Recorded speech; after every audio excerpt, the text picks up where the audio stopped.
Welcome to Dweller of the Dark.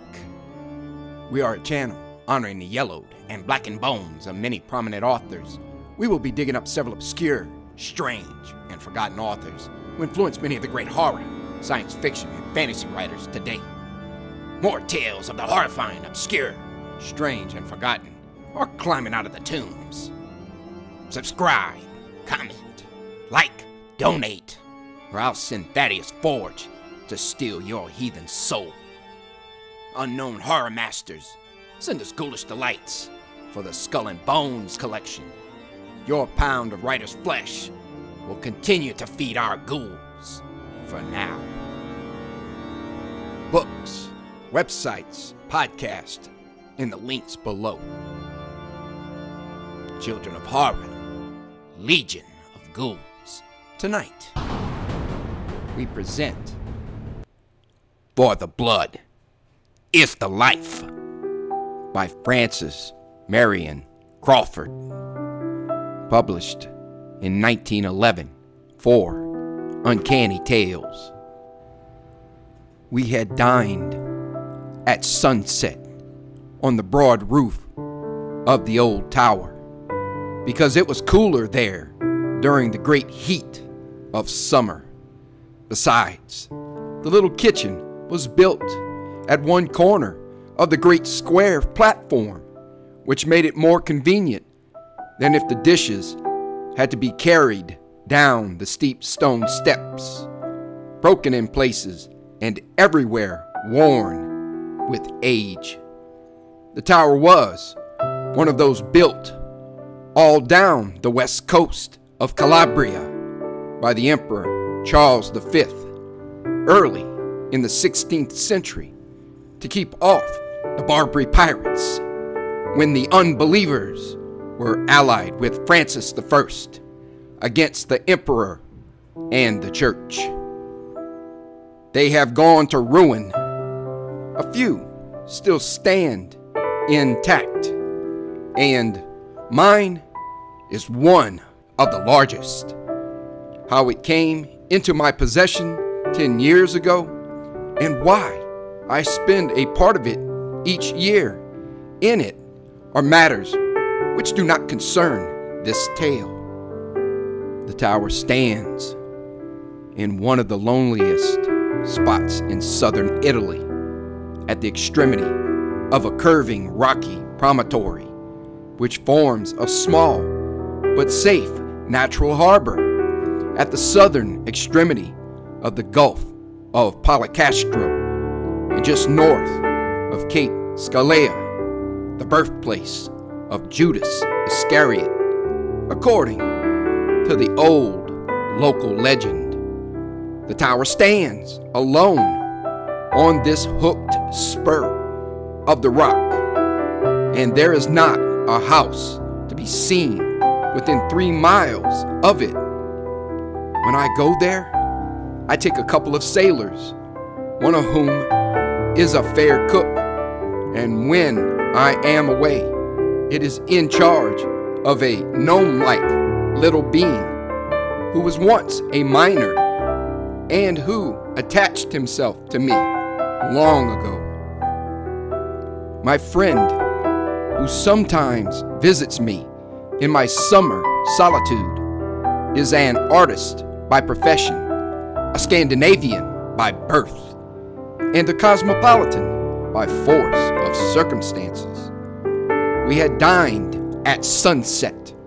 The sunset glow had reddened and faded again, and the evening purple steeped the vast chain of the mountains that embraced the deep gulf to eastward and reared themselves higher and higher toward the south. It was hot, and we sat at the landward corner of the platform, waiting for the night breeze to come down from the lower hills. The color sank out of the air.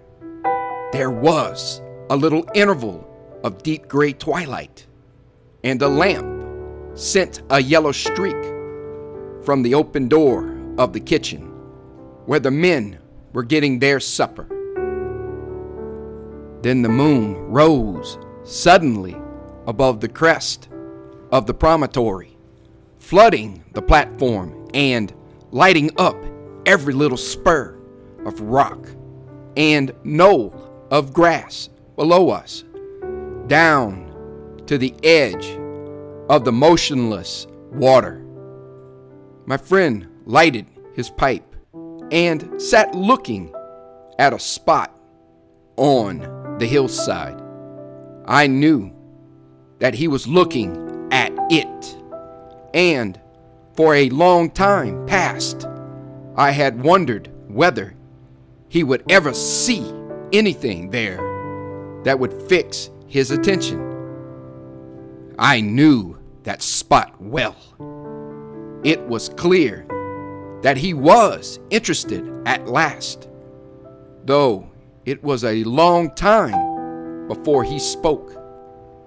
Like most painters, he trusts to his own eyesight, as a lion trusts his strength and a stag his speed, and he is always disturbed when he cannot reconcile what he sees with what he believes that he ought to see. "It's strange," he said. "Do you see that little mound just on this side of the boulder?" "Yes," I said, and I guessed what was coming. "It looks like a grave," observed Holger. "Very true. It does look like a grave." "Yes," continued my friend, his eyes still fixed on the spot. "But the strange thing is that I see the body lying on the top of it." "Of course," continued Holger, turning his head on one side as artists do. "It must be an effect of light. In the first place, it is not a grave at all. Secondly, if it were, the body would be inside and not outside. Therefore, it's an effect of the moonlight. Don't you see it?" "Perfectly. I always see it on moonlight nights." "It doesn't seem to interest you much," said Holger. "On the contrary, it does interest me, though I am used to it. You're not so far wrong, either. The mound is really a grave." "Nonsense!" cried Holger incredulously. "I suppose you'll tell me what I see lying on it is really a corpse." "No," I answered, "it's not. I know, because I have taken the trouble to go down and see." "Then what is it?" asked Holger. "It's nothing." "You mean that it's an effect of light, I suppose?" "Perhaps it is, but the inexplicable part of the matter is that it makes no difference whether the moon is rising or setting or waxing or waning. If there's any moonlight at all, from east or west or overhead, so long as it shines on the grave, you can see the outline of the body on top." Holger stirred up his pipe with the point of his knife and then used his finger for a stopper. When the tobacco burned well, he rose from his chair. "If you don't mind," he said, "I'll go down and take a look at it." He left me, crossed the roof, and disappeared down the dark steps. I did not move, but sat looking down until he came out of the tower below. I heard him humming an old Danish song as he crossed the open space in the bright moonlight, going straight to the mysterious mound. When he was 10 paces from it, Holger stopped short, made 2 steps forward, and then 3 or 4 backward, and then stopped again. I know what that meant. He had reached the spot where the thing ceased to be visible, where, as he would have said, the effect of light changed. Then he went on till he reached the mound and stood upon it. I could see the thing still, but it was no longer lying down.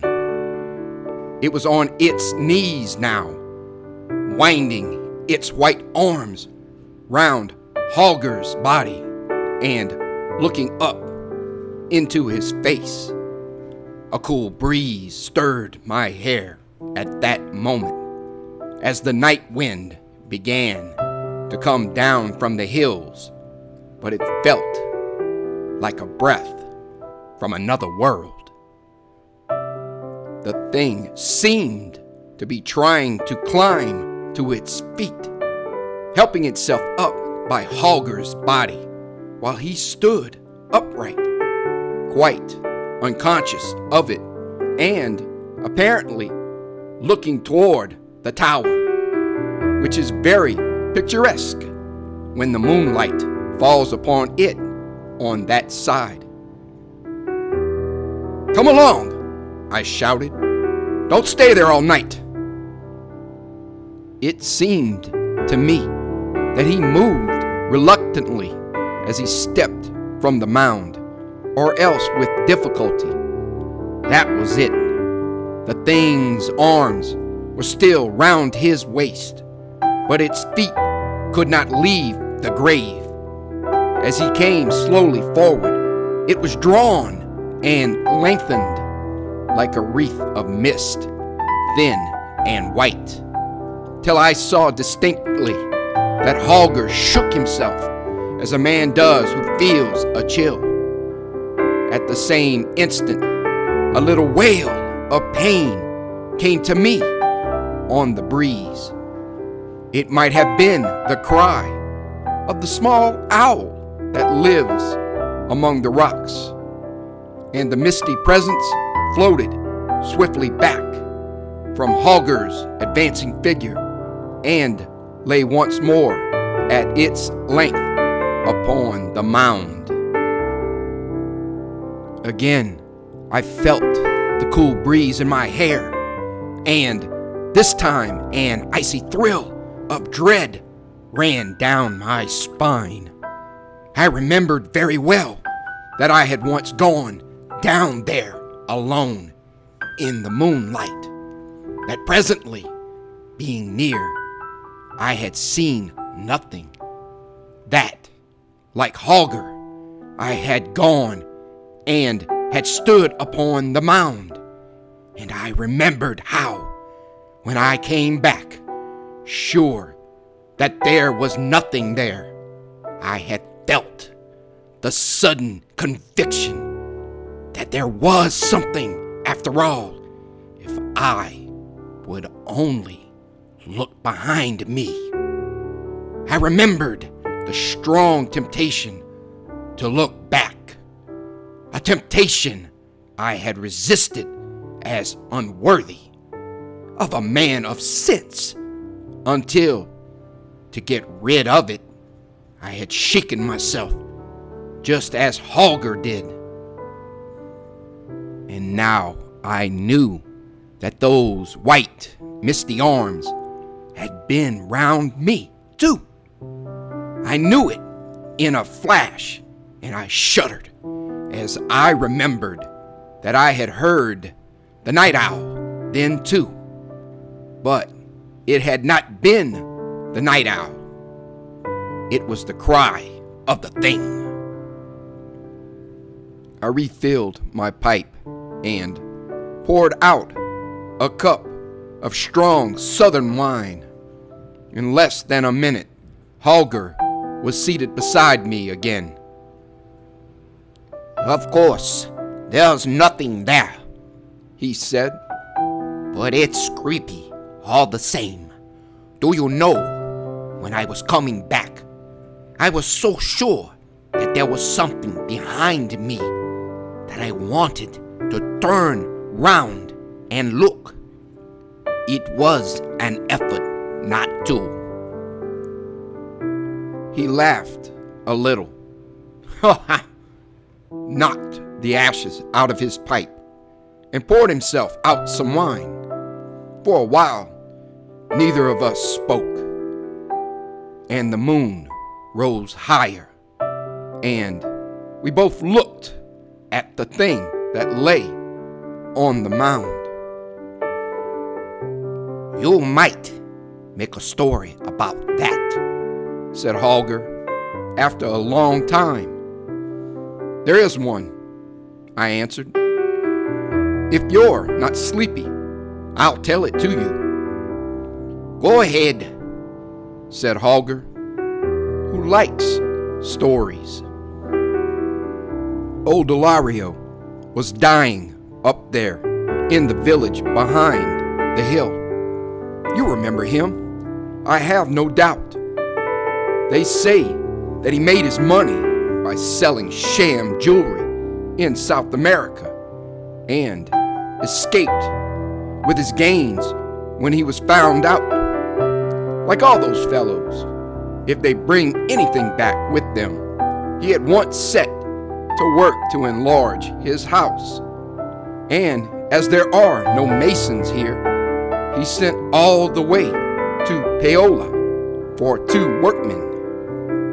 They were a rough-looking pair of scoundrels, a Neapolitan who had lost one eye, and a Sicilian with an old scar half an inch deep across his left cheek. I often saw them, for on Sundays they used to come down here and fish off the rocks. When Ilario caught the fever that killed him, the masons were still at work. As he had agreed that part of their pay should be their board and lodging, he made them sleep in the house. His wife was dead, and he had an only son called Angelo, who was a much better sort than himself. Angelo was to marry the daughter of the richest man in the village, and, strange to say, though the marriage was arranged by their parents, the young people were said to be in love with each other.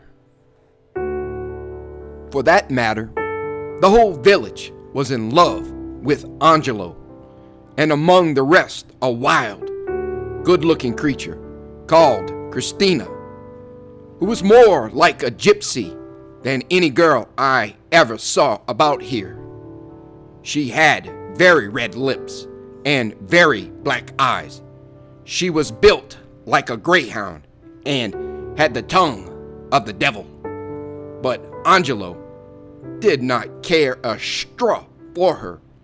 He was rather a simple-minded fellow, quite different from his old scoundrel of a father. And under what I should call normal circumstances, I really believe that he would never have looked at any girl except the nice plump little creature with a fat dowry whom his father meant him to marry. But things turned up which were neither normal nor natural.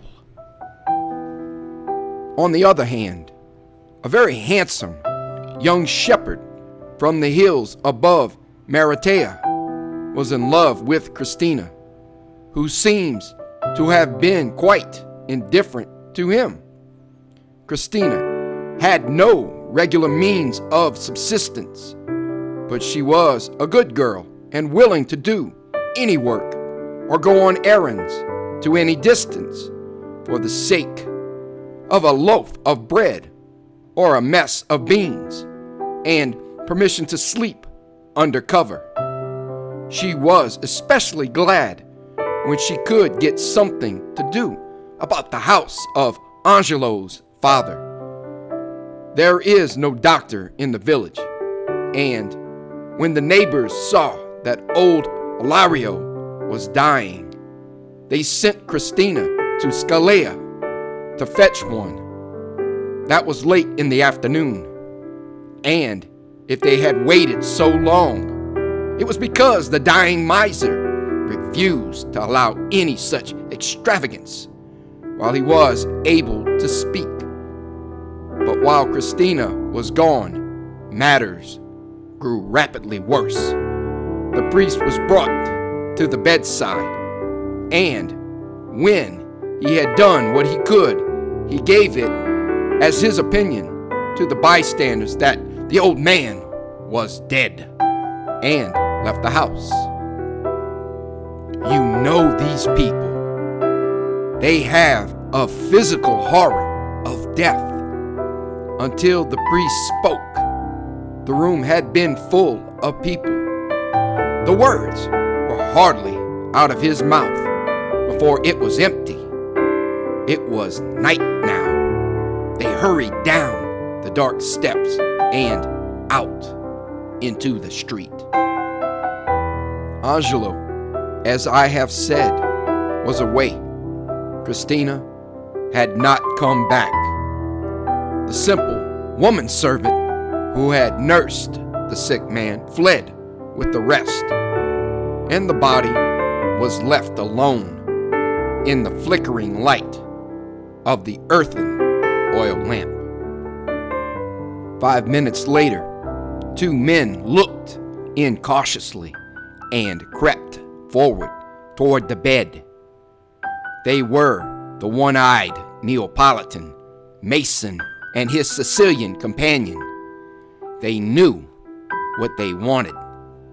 In a moment, they had dragged from under the bed a small but heavy iron-bound box, and long before anyone thought of coming back to the dead man, they had left the house and the village under cover of the darkness.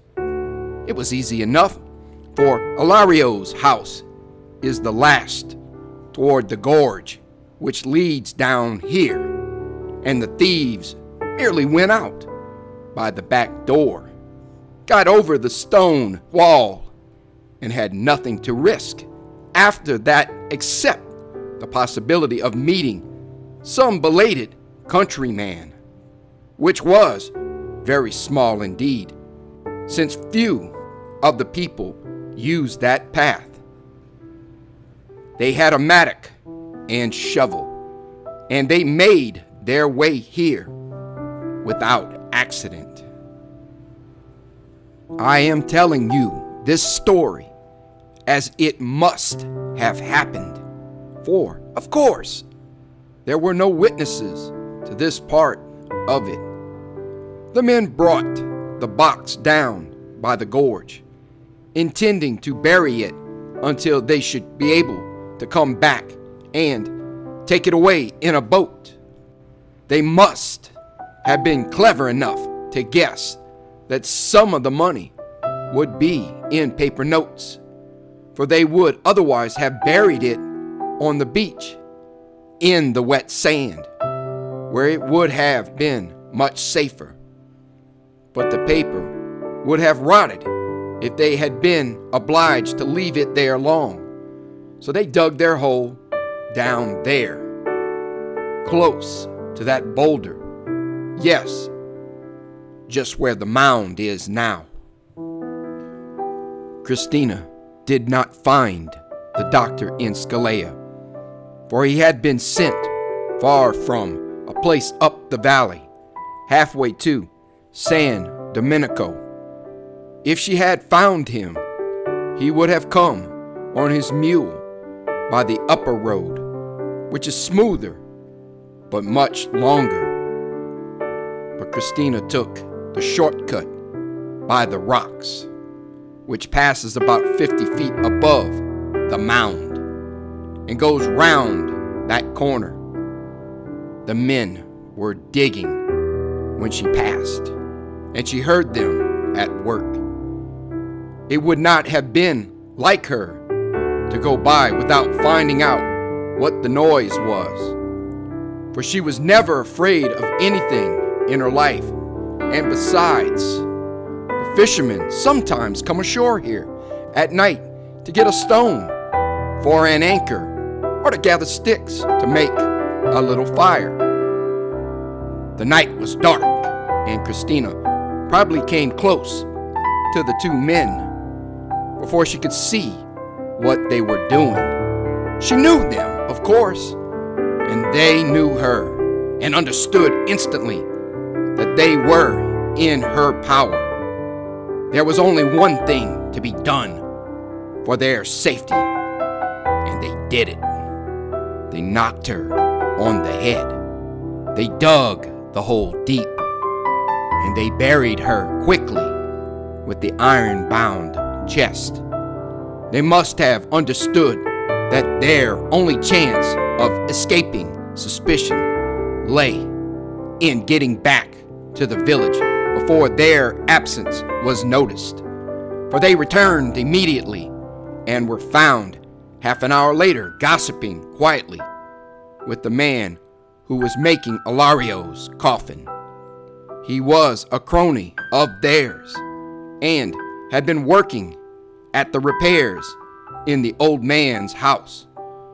So far as I have been able to make out, the only persons who were supposed to know where Ilario kept his treasure were Angelo and the one-woman servant I have mentioned. Angelo was away. It was the woman who discovered the theft. It is easy enough to understand why no one else knew where the money was.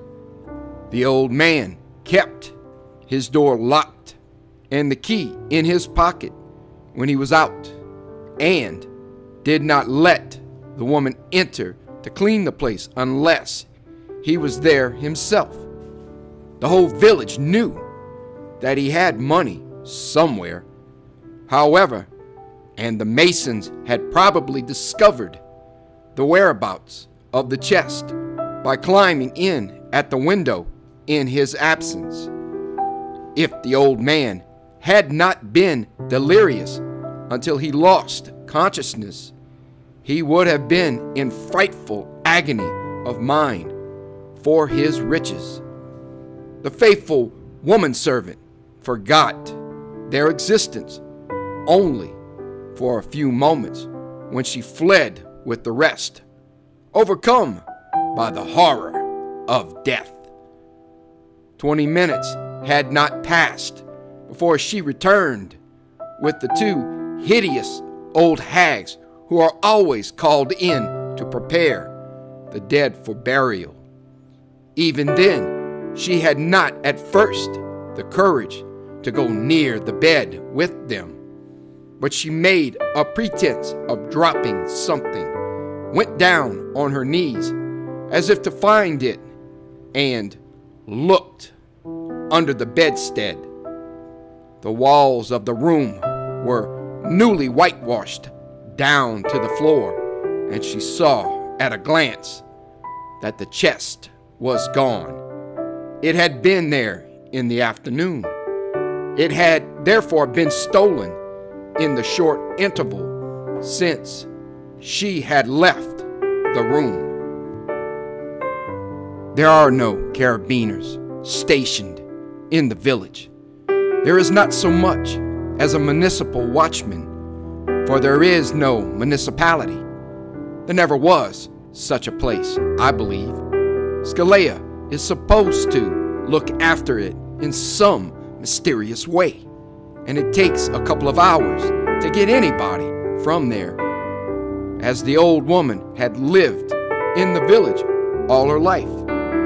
It did not even occur to her to apply to any civil authority for help. She simply set up a howl and ran through the village in the dark, screaming out that her dead master's house had been robbed. Many of the people looked out, but at first no one seemed inclined to help her.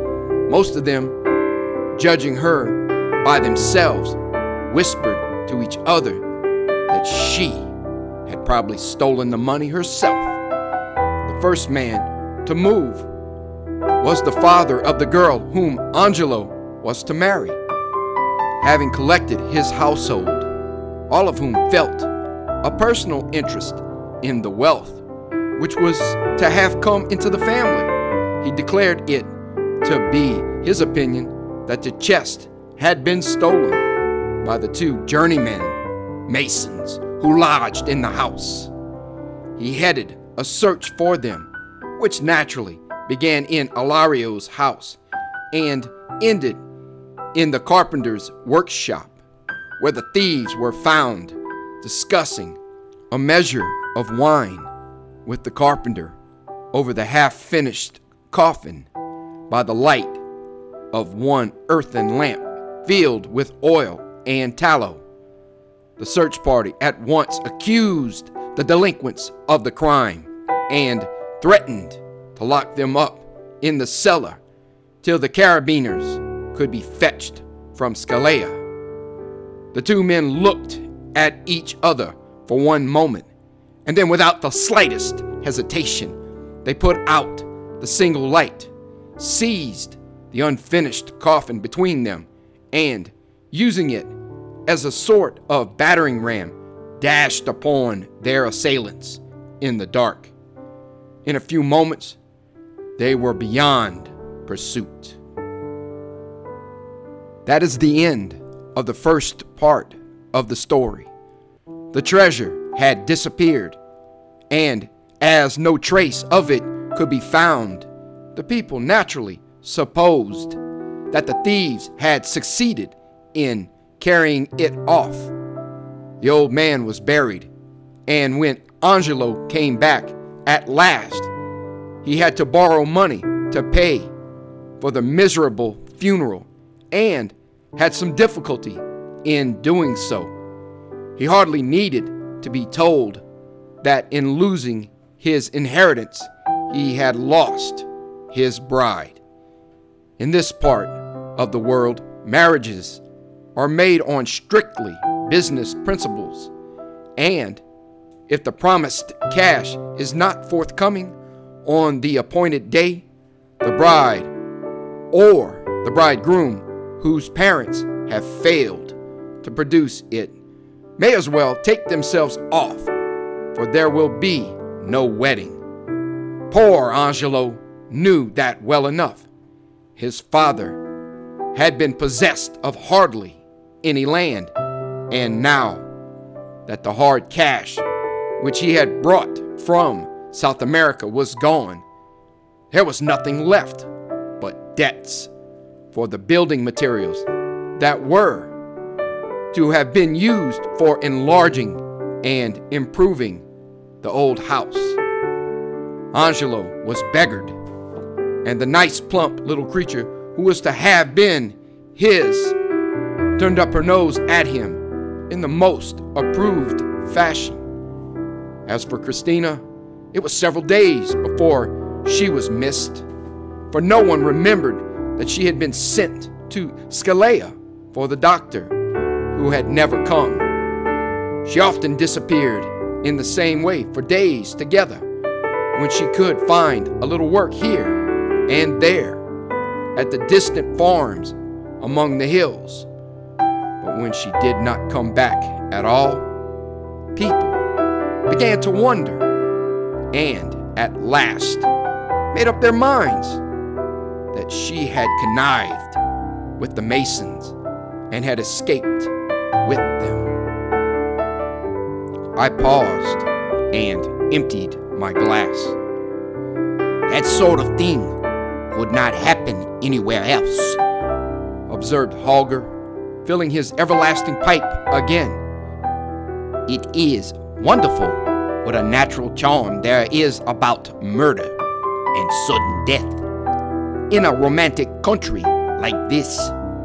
Deeds that would be simply brutal and disgusting anywhere else become dramatic and mysterious because this is Italy and we are living in a genuine tower of Charles V, built against genuine Barbary pirates. There's something in that, I admitted. Holger is the most romantic man in the world inside of himself, but he always thinks it necessary to explain why he feels anything. I suppose they found the poor girl's body with the box, he said presently. As it seems to interest you, I answered, I'll tell you the rest of the story. The moon had risen high by this time.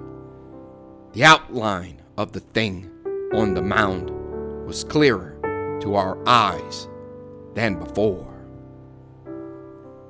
The village very soon settled down to its small, dull life.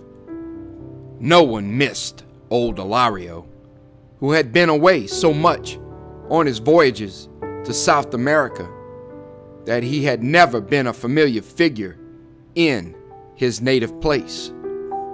Angelo lived in the half-finished house, and because he had no money to pay the old woman servant, she would not stay with him. But once in a long time, she would come and wash a shirt for him, for old acquaintance' sake. Besides the house, he had inherited a small patch of ground at some distance from the village. He tried to cultivate it, but he had no heart in the work, for he knew he could never pay the taxes on it and on the house, which would certainly be confiscated by the government or seized for the debt of the building material, which the man who had supplied it refused to take back. Angelo was very unhappy. So long as his father had been alive and rich, every girl in the village had been in love with him. But that was all changed now. It had been pleasant to be admired and courted and invited to drink wine by fathers who had girls to marry. It was hard to be stared at coldly and sometimes laughed at because he had been robbed of his inheritance. He cooked his miserable meals for himself, and from being sad, became melancholy and morose. At twilight, when the day's work was done, instead of hanging about in the open space before the church with young fellows of his own age, he took to wandering in lonely places on the outskirts of the village till it was quite dark. Then he slunk home and went to bed to save the expense of a light. But in those lonely twilight hours, he began to have strange waking dreams. He was not always alone, for often when he sat on the stump of a tree where the narrow path turns down the gorge, he was sure that a woman came up noiselessly over the rough stones as if her feet were bare, and she stood under a clump of chestnut trees only half a dozen yards down the path, and beckoned to him without speaking. Though she was in the shadow, he knew that her lips were red, and that when they parted a little and smiled at him, she showed two small, sharp teeth. He knew this at first rather than saw it, and he knew that it was Christina, and that she was dead. Yet he was not afraid. He only wondered whether it was a dream, for he thought that if he had been awake, he should have been frightened. Besides, the dead woman had red lips, and that could only happen in a dream. Whenever he went near the gorge after sunset, she was already there waiting for him, or else she very soon appeared, and he began to be sure that she came a little nearer to him every day. At first, he had only been sure of her blood-red mouth, but now each feature grew distinct, and the pale face looked at him with deep and hungry eyes. It was the eyes that grew dim. Little by little, he came to know that someday the dream would not end when he turned away to go home, but would lead him down the gorge out of which the vision rose. She was nearer now when she beckoned to him. Her cheeks were not livid like those of the dead, but pale with starvation, with the furious and unappeased physical hunger of her eyes that devoured him. They feasted on his soul and cast a spell over him, and at last they were close to his own and held him. He could not tell whether her breath was as hot as fire or as cold as ice. He could not tell whether her red lips burned his or froze them, or whether her 5 fingers on his wrist seared scorching scars or bit his flesh like frost. He could not tell whether he was awake or asleep, whether she was alive or dead, but he knew that she loved him, she alone of all creatures, earthly or unearthly, and her spell had power over him. When the moon rose high that night, the shadow of that thing was not alone down there upon the mound. Angelo awoke in the cool dawn, drenched with dew and chilled through flesh and blood and bone.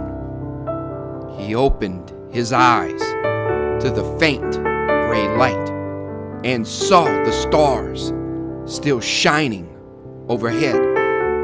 He was very weak, and his heart was beating so slowly that he was almost like a man fainting. Slowly he turned his head on the mound as on a pillow, but the other face was not there.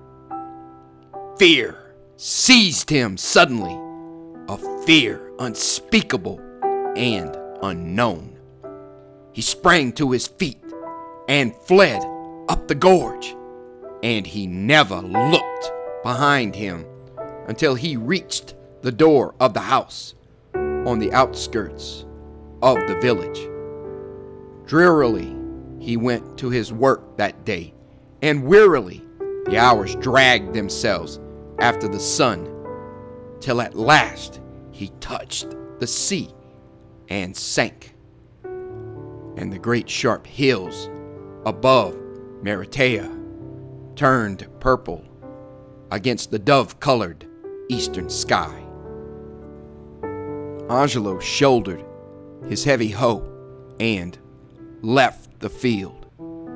He felt less tired now than in the morning when he had begun to work, but he promised himself that he would go home without lingering by the gorge and eat the best supper he could get himself and sleep all night in his bed like a Christian man.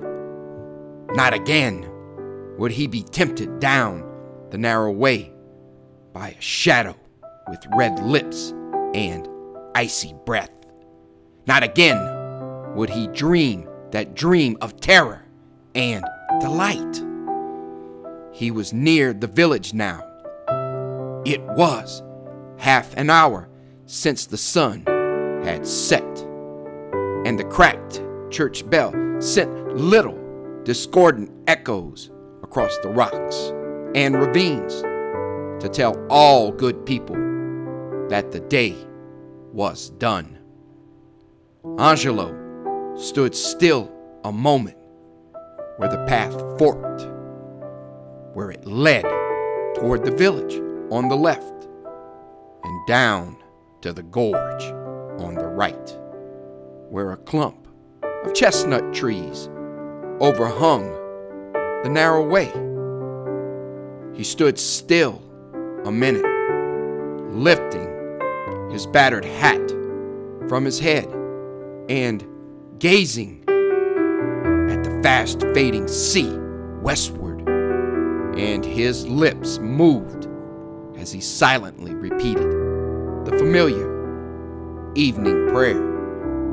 His lips moved, but the words that followed them in his brain lost their meaning and turned into others and ended in a name that he spoke aloud. Christina!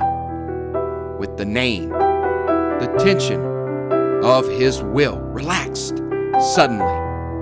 Reality went out, and the dream took him again and bore him on swiftly and surely, like a man walking in his sleep, down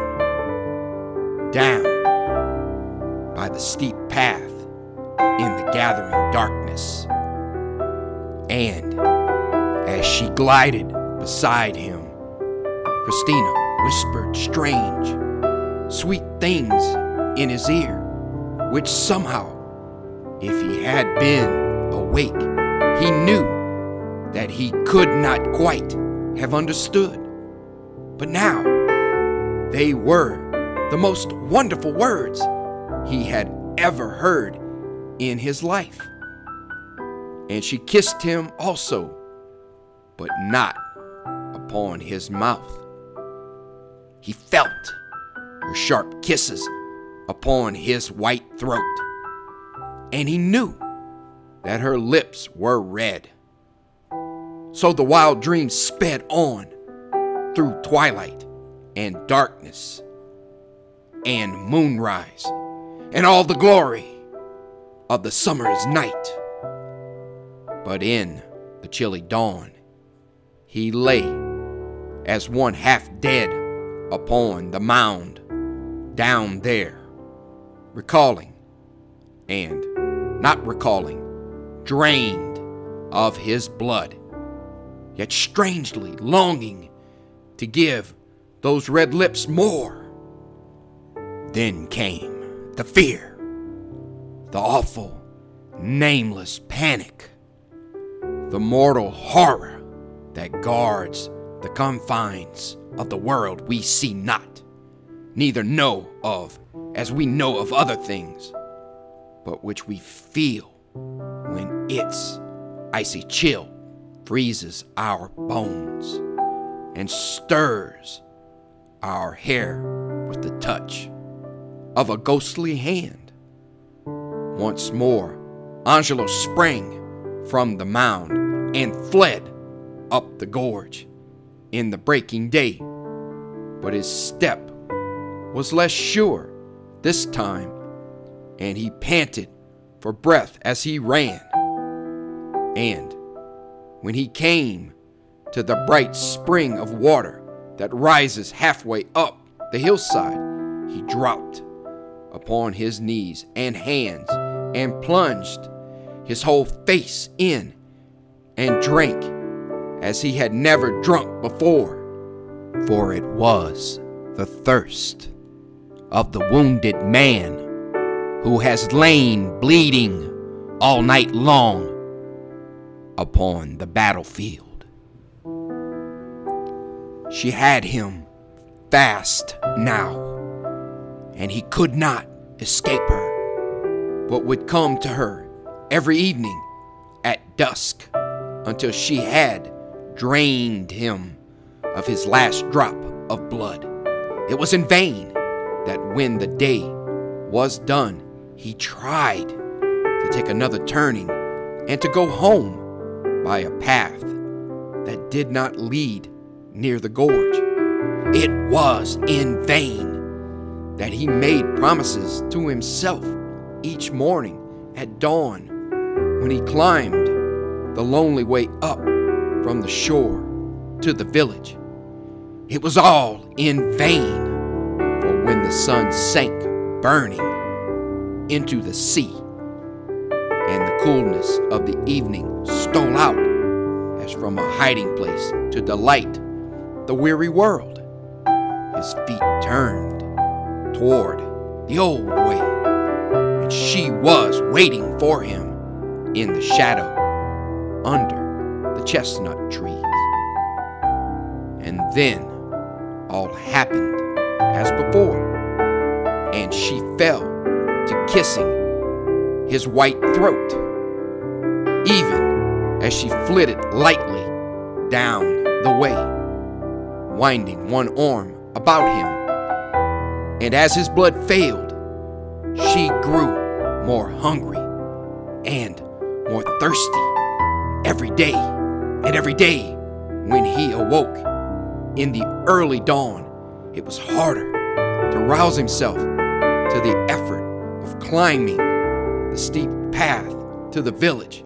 And when he went to his work, his feet dragged painfully, and there was hardly strength in his arms to wield the heavy hoe. He scarcely spoke to anyone now, but the people said he was consuming himself for love of the girl he was to have married when he lost his inheritance, and they laughed heartily at the thought, for this is not a very romantic country. At this time, Antonio, the man who stays here to look after the tower, returned from a visit to his people who lived near Salerno. He had been away all the time since before Ilario's death and knew nothing of what had happened. He has told me that he came back late in the afternoon and shut himself up in the tower to eat and sleep, for he was very tired.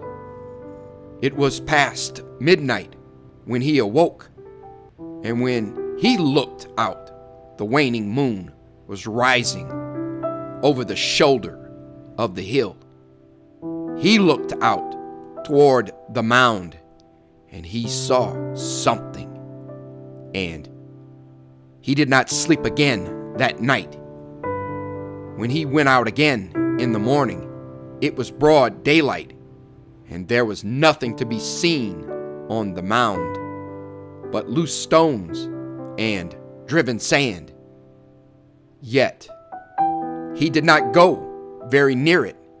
He went straight up the path to the village and directly to the house of the old priest.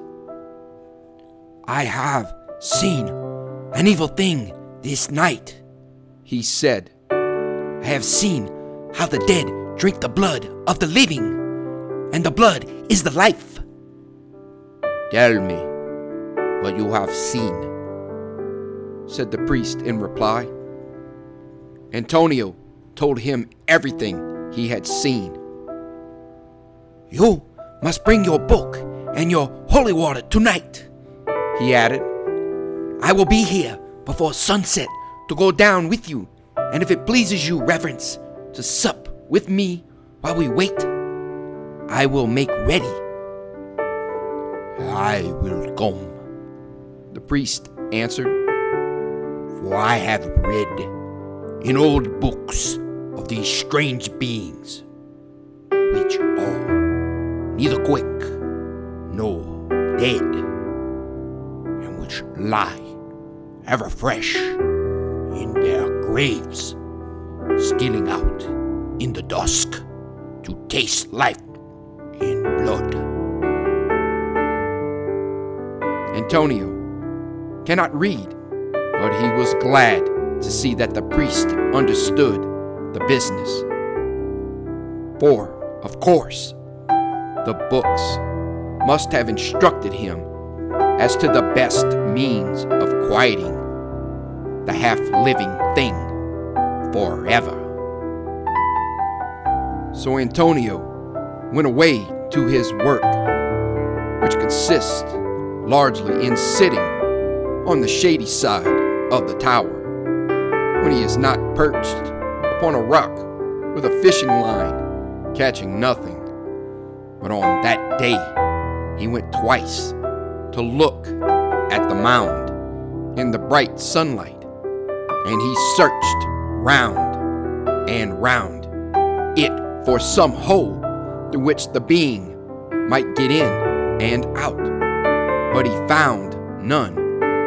When the sun began to sink and the air was cooler in the shadows, he went up to fetch the old priest, carrying a little wicker basket with him, and in this they placed a bottle of holy water, and the basin and sprinkler, and the stole which the priest would need. And they came down and waited in the door of the tower till it should be dark. But while the light still lingered, very gray and faint, they saw something moving just there. Two figures, a man's that walked and a woman's that flitted beside him. And while her head lay on his shoulder, she kissed his throat. The priest has told me that too, and that his teeth chattered and he grasped Antonio's arm. The vision passed and disappeared into the shadow. Then Antonio got the leatherned flask of strong liquor, which he kept for great occasions, and poured such a draught as made the old man feel almost young again. And he got the lantern and his pick and shovel, and gave the priest his stole to put on and the holy water to carry, and they went out together toward the spot where the work was to be done. Antonio says that in spite of the rum, his own knees shook together, and the priest stumbled over his Latin. For when they were yet a few yards from the mound, the flickering light of the lantern fell upon Angelo's white face, unconscious, as if in sleep, and on his upturned throat, over which a very thin red line of blood trickled down into his collar, and the flickering light of the lantern played upon another face that looked up from the feast upon two deep, dead eyes that saw, in spite of death, upon parted lips redder than life itself, upon two gleaming teeth on which glistened a rosy drop. Then the priest, good old man, shut his eyes tight and showered holy water before him, and his cracked voice rose almost to a scream. And then Antonio, who is no coward after all, raised his pick in one hand and the lantern in the other, as he sprang forward, not knowing what the end should be. And then he swears that he heard a woman's cry, and the thing was gone, and Angelo lay alone on the mound, unconscious, with the red line on his throat and the beads of deathly sweat on his cold forehead. They lifted him, half dead as he was, and laid him on the ground close by. Then Antonio went to work, and the priest helped him, though he was old and could not do much. And they dug deep, and at last Antonio, standing in the grave, stooped down with his lantern to see what he might see.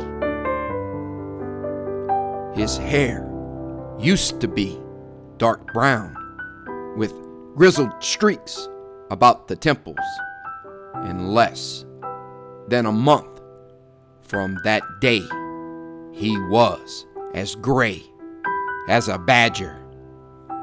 He was a miner when he was young, and most of these fellows have seen ugly sights now and then when accidents have happened, but he had never seen what he saw that night.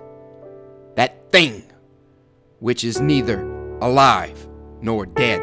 That thing that will abide neither above ground nor in the grave. Antonio had brought something with him which the priest had not noticed. He had made it that afternoon, a sharp stake shaped from a piece of tough old driftwood. He had it with him now, and he had his heavy pick, and he had taken the lantern down into the grave. I don't think any power on earth could make him speak of what happened then, and the old priest was too frightened to look in. He says he heard Antonio breathing like a wild beast and moving as if he were fighting with something almost as strong as himself.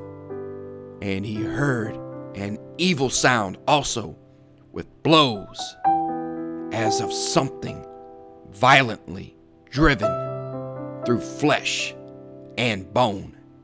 And then the most awful sound of all, a woman's shriek, the unearthly scream of a woman neither dead nor alive, but buried deep for many days. And he, the poor old priest, could only rock himself as he knelt there in the sand, crying aloud his prayers and exorcisms to drown these dreadful sounds. Then suddenly, a small, iron-bound chest was thrown up and rolled over against the old man's knee, and in a moment more, Antonio was beside him, his face as white as tallow in the flickering light of the lantern, shoveling the sand and pebbles into the grave with furious haste, and looking over the edge till the pit was half full. And the priest said that there was much fresh blood on Antonio's hands and on his clothes. I had come to the end of my story. Holger finished his wine and leaned back in his chair. So, Angelo got his own again, he said. Did he marry the prim and plump young person to whom he had been betrothed? No. He had been badly frightened. He went to South America and has not been heard of since. And that poor thing's body is there still, I suppose? Said Holger. Is it quite dead yet? I wonder. I wonder too. But whether it be dead or alive, I should hardly care to see it, even in broad daylight. Antonio is as gray as a badger, and he has never been quite the same man since that night.